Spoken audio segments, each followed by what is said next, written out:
rebuttal, if you have one, or both, and or first. All right. So the first question goes to Blair.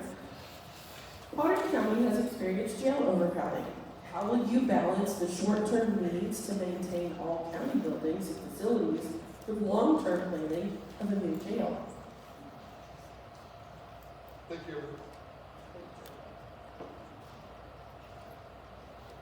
Thank you, everybody, for being here. Jail overcrowding is a real issue and is a core responsibility of the county to make sure we get this right.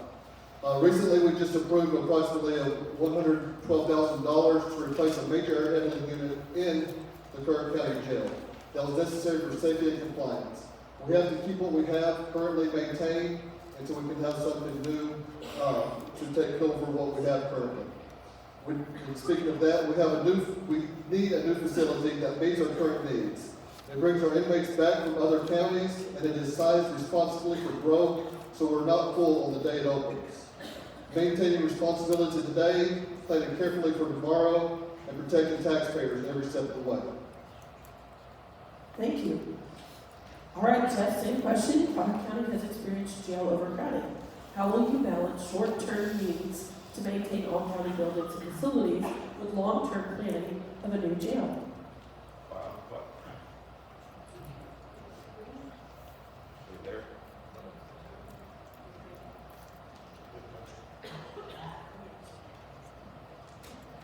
Wow, what a mess, right? In the jail. First thing we need to do is we need to put a stop to the endless discussion. This problem is not going to solve itself by just discussing and debating it. We need to get some concrete proposals on the table, and then we need to take and weigh the options of those proposals. And once we have the options weighed out, then we need to take and we need to run those options through a competent, thorough, cost-benefit analysis. And then we need to take that deal and we need to start moving forward. And we need to keep moving forward until we have enough momentum to get us to the end. That's the problem that I see, and that's the way I think we should start to begin with on the new jail. All right, thank you.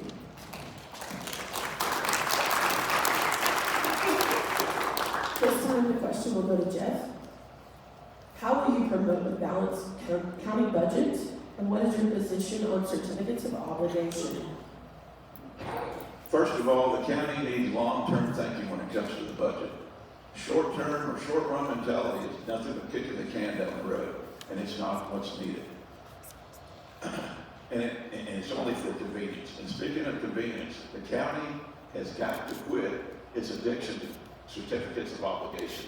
COs were originally meant to fund things in an emergency, a catastrophic emergency, not as a convenience so that we can fund something of a large project, put it on the back of the taxpayer without their consent. It's not right. While we're talking about the debt, the state board revenue, the state bond revenue board, according to them, if you take a look at the three counties, the next three counties larger than Potter, about the same population, and the three counties below Potter County, in that same order, of those 7 counties, Potter County is the #1 on the list for having the most debt. Right now we're about 90 million. That's not the list we want to be #1. We'll just cut you off. Good. All right. Same thing, Blair. How will you promote a balanced county budget? And what is your position on certificates of obligation?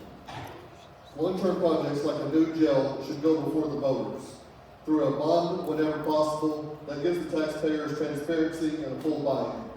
Under Texas law, jail bonds are capped at 1.5% of the taxable value. For Potter County, that's roughly $234 million.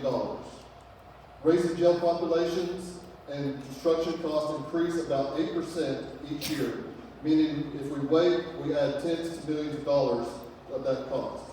My responsibility is to protect the public, provide public safety while being responsible for the taxpayers' dollars.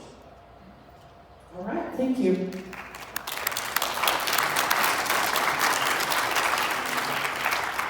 All right, we're going to start with you this time, Blair. What do you see as the biggest challenge or challenges facing Potter County? And what actions will you take to address them? The biggest challenge facing Potter County right now is keeping up with public safety infrastructure aligned with reality. Our jail is overcrowded, we house inmates in other counties, and new state laws are likely to increase that pressure. If we fail to act, we'll pay more later, both financially and operationally. Moving forward, we have to take on responsibility, we have to size the correct facility and plan ahead before the problem becomes a crisis. Thank you. All right, Justin, question. What do you see as the biggest challenge or challenges facing Potter County, and what actions will you take to address them? Without a doubt, it's crime.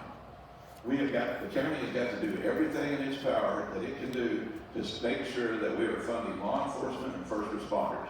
Bottom line, we have to have safe streets and safe neighborhoods. The county is in a decrease. We are losing population. The county must do everything that it can to make Potter County as attractive as possible to keep folks here and to bring them in. We also need to be working with school districts. Excuse me. We also need to be working with the school district and the city to make sure not shut down any more of our neighborhood schools. Safe streets, safe neighborhoods, good schools. That's a great way to start bringing folks and families back to Potter County. Thank you, Jim.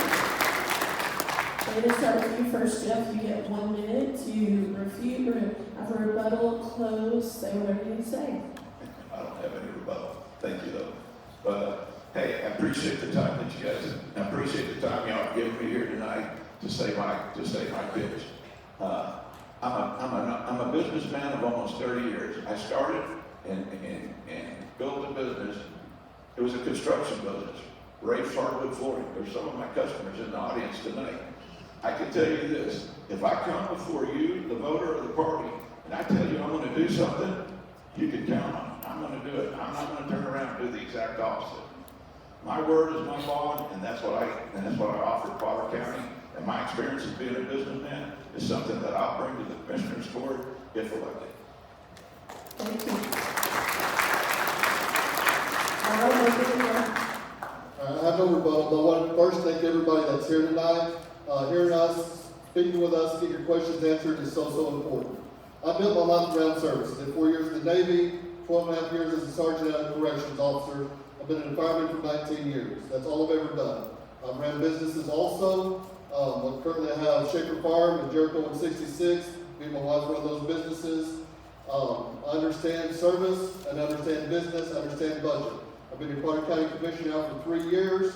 One of those years we didn't raise the taxes at all. We kept it at zero on raising them.